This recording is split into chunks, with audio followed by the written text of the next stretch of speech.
Quizzy Girls, Miss Reichert here. I'm here to read chapter 22 of our Read Aloud Rump, The Wool Witches, Part 1. The girl grabbed me by the arm and yanked me inside. The first thing I noticed was a delicious smell, sweet and spicy. My stomach growled. Food, real food. The room was large, but it was many rooms in one, just like my cottage. The kitchen, the bedroom, and the sitting room all occupied their own corners of one big open room, which was bursting with colors and patterns. Sunlight poured in from 3 tall windows, their curtains intricately embroidered with vines, birds, and blossoms. 4 chairs circled a big oak table. They were painted in bright blue, violet, yellow, and green, and each was built with its unique style and shape, as if it had been designed for a very different person. A large bed took up an entire wall and was covered with blankets woven in rich rainbow colors. The room seemed to hum as if it were alive. "Now, what's your name?" the girl asked. "No, let me guess. I love guessing names." She put her fingers to her mouth and studied me.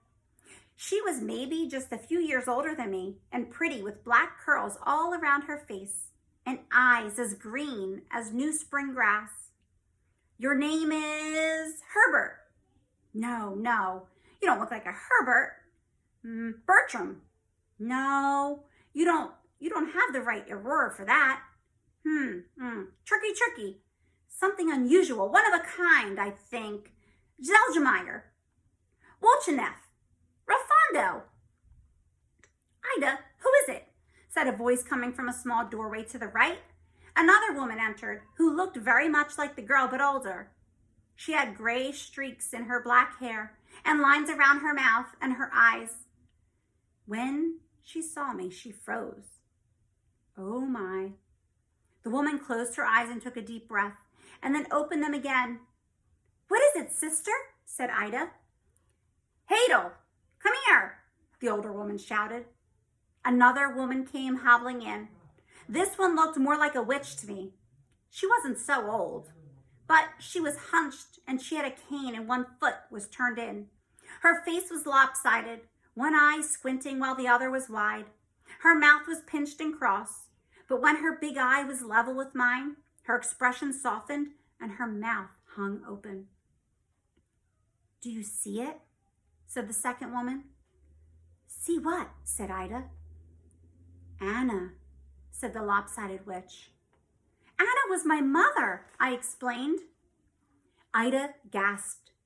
It was as if they had all been frozen by some spell, shocked into silence. I felt like an idiot.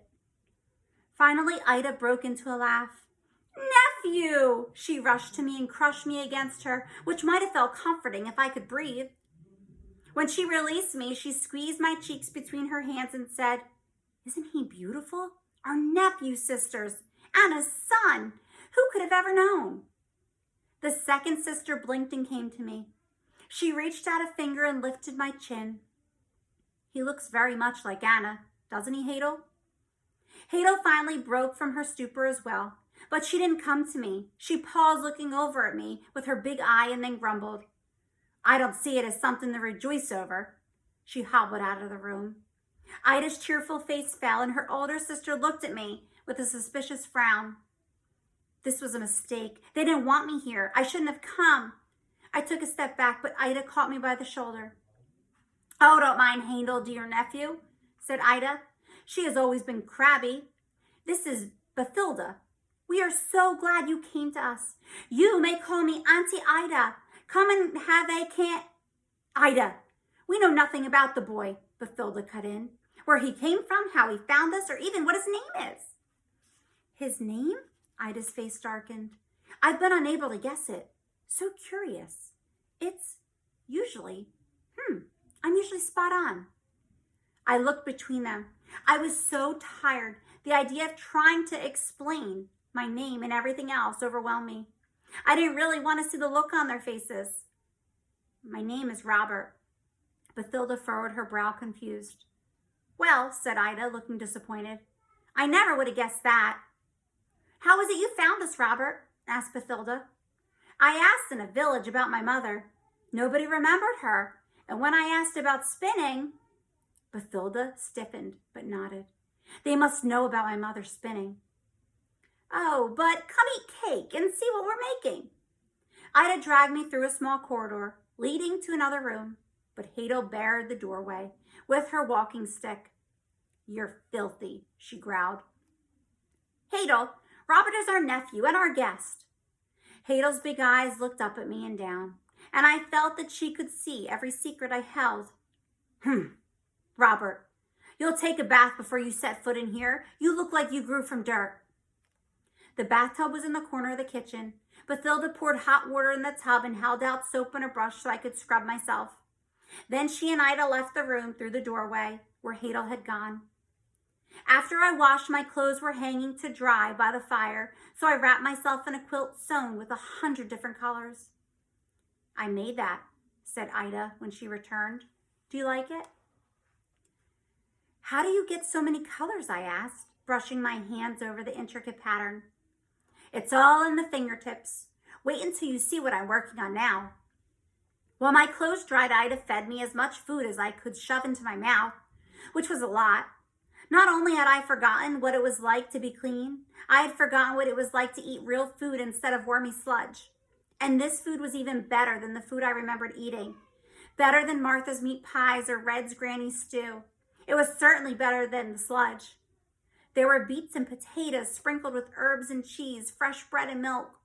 I'd never had cake before, but it turned out to be sort of bread that was sweet and crumbly and moist. I had 3 helpings. I was feeling rather sleepy after I ate, especially when I put on my warm, freshly cleaned clothes. But Ida had another idea. She pulled me into the other room where Hadel and Bathilda were. I stopped in the doorway and gaped. Hadel sat at the spinning wheel, and piled at her feet were skeins of threads in colors that no dye could make. Red brighter than strawberries, yellow like sunshine, blue like the morning sky, and blue like the deep water, green like the forest leaves, and all shades in between. Colors I'd never seen in all the world. Bathilda was knitting what looked like a shawl, creating a fluid and intricate pattern with Hadel's rich threads. She worked with such speed and rhythm, her fingers and knitting needles became a blur. But what amazed me the most were the tapestries. Every inch of the walls were covered with bright pictures full of life. A white unicorn in a field of orange poppies, dancing princesses, a knight shielding the red fire of a dragon, a maiden in a tower. In the middle of the room was a big loom, strung with varying shades of thread. Ida went and sat behind the loom, moving her hands across the strings, weaving her threads in and out and around each other. As she drew the fibers together, they created vibrant pictures, birds and pixies and flowers, and they were so lifeable, that they seemed to breathe and move as if in a gentle breeze. Surely this was magic. Magic like how I spun the gold and how my mother had. As I watched, I had a tingling sensation in my toes, and my fingers, my head, and my chest. This was where everything started, where I started. It all began with my mother, and she began here. How does it work? I asked. Enchantments, Ida said with a thrill in her voice. Magic. Ida, said Bathilda. It sounded like a warning. We do more of our own work than the magic does, said Ida. We just allow enough enchantment to give the fibers a nudge.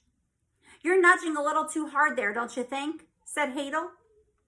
She had been spinning wool into a gentle shade of lavender, but as she spoke, the color deepened to violent purple. It will fetch a good price at the market, said Ida. Yes, but what at cost to you? Oh, Hadel, you worry too much. There is no greed or pride in this, only beauty. Hadel glared at the tapestry, but continued with her spinning, and as she fell back into the rhythm, her threads lightened back to lavender. Can you only change the color of the threads? I asked. Or can you change what they're made of? A little, but not too much, said Hadel. I would never be so foolish or greedy. She eyed me, and again I felt that she could see right down inside me to the foolishness and greed that had gotten me into so much trouble. Hadel's very cautious, said Ida. We would all do well to be cautious considering what happened to his mother, Hadel said, nodding toward me. Bathilda put her knitting down. Hadel, it could happen to anyone. Anyone foolish enough to be greedy. Anyone can be greedy, said Ida. Clearly, said Hadel. Excuse me, I said, but I never knew about my mother. Oh, you poor thing. We are being so insensitive, said Ida. She dropped her work and rushed to comfort me. No, it isn't that. It's just, well, I hardly know anything about her. I knew that she was from yonder and that she could spin. Her spinning wasn't like other people's. But how was she foolish and greedy? The three aunts stopped what they were doing and exchanged a cautious look. Did she make any of this? I asked, pointing to the tapestries and yarn. No, said Bathilda. She traded everything she made, including her soul, mumbled Hadel under her breath. Hadel, gasped Ida, our poor nephew. Well, he's poor because of her. Don't you think he was right to know? They all fell silent. Bathilda and Ida stared at the ground, but Hadel watched me, her big eye twitching. I know about her spinning, I spoke up again, dancing around the questions I most wanted to ask. I wanted to know what happened to my mother. I wanted to know if there was anything that could be done about the problems. And I couldn't decide how much I wanted them to know about me. I know that she could spin valuable things. Will you tell me what happened to her? Greed, said Hadel. Greed and magic sucked her in and spun her to death. Hadel, be sensitive, said Ida. It's the truth. You were too young to understand. Ida opened her mouth to protest, but Bathilda cut her off. She was a fine spinner, said Bathilda in a gentle voice. The finest there has ever been in yonder, or anywhere. Not so fine considering, said Hadel. Bathilda glared at Hadel and began again.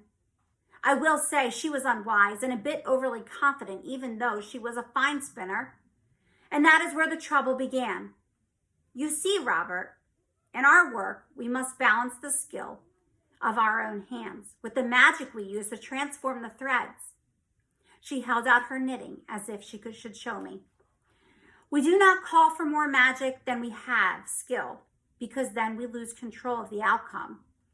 We lose control of ourselves.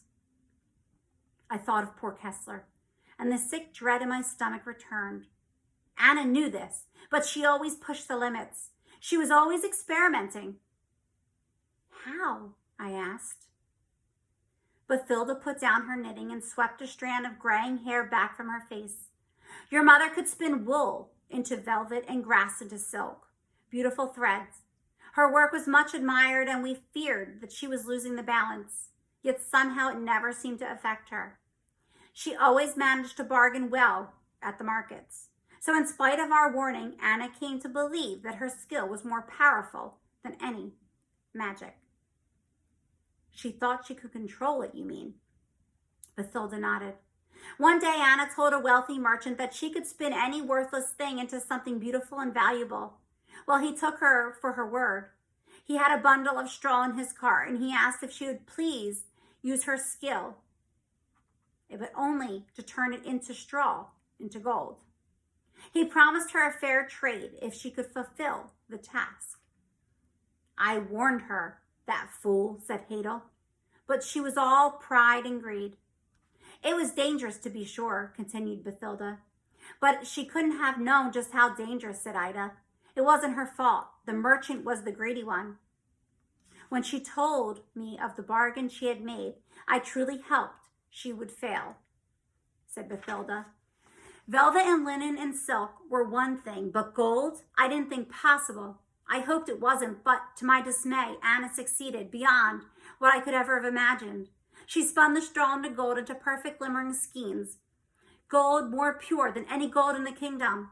But even her skill could not match the enormous magic of spinning straw into gold. And that is the end of part 1. Bye.